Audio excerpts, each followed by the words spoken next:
The whole center span is gone completely. It's in the water. When police first arrived on the scene of the Francis Scott Key Bridge collapse, even they were in shock. There is no bridge. There is no bridge.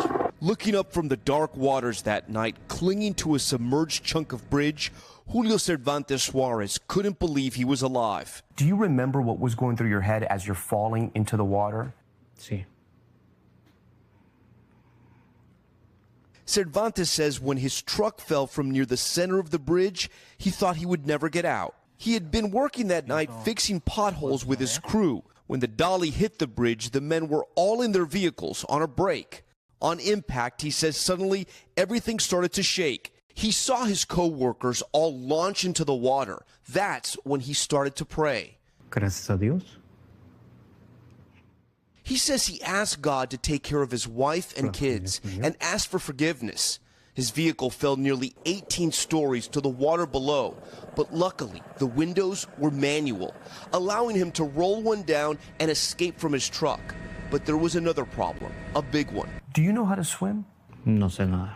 Cervantes says he managed to float out to a piece of the bridge lodged in the river and started to call out for his co-workers, including his brother-in-law and nephew, but heard nothing. Alejandro, Dorian, Miguel. At that point, do you realize that your friends and family have not made it? Cuando íbamos cayendo. He says he knew when they fell in and no one answered, they were gone. It was a human tragedy. They each had loved ones who depended upon them. On Capitol Hill Tuesday, Maryland senators pressing Congress to cover the full $1.7 billion price tag to replace the Key Bridge. A foreign vessel hit an American bridge and killed Americans, and they have asked the court to not be held responsible.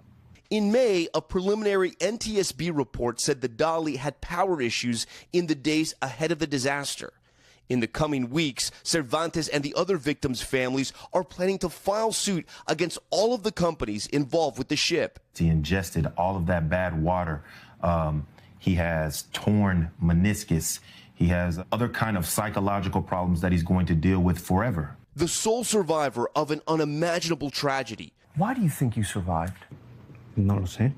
Saying he doesn't know, but believes there is a bigger plan for him. So about those incredible events, he happened to have a car with manual windows, so he got out. He couldn't swim, but was able to grab a chunk of that bridge and stay afloat. And finally, he actually entered the water with his helmet that had a flashlight that still worked and was able to turn on when the search boats arrived. Three miracles. Wow. Three miracles, yeah. But guys, he also lives with a ton of guilt. Yeah. When he saw his family in the hospital, he sees his wife, he starts to say sorry. He starts asking for forgiveness because he asked his nephew to come work with him. So he's carrying that guilt. Wow. Yeah. Tom. All right, Tom. Yeah. Beautiful job. Thank you. Hey, thanks for watching. Don't miss the Today Show every weekday at 11 a.m. Eastern, 8 Pacific on our streaming channel, Today All Day. To watch, head to today.com/allday or click the link right here.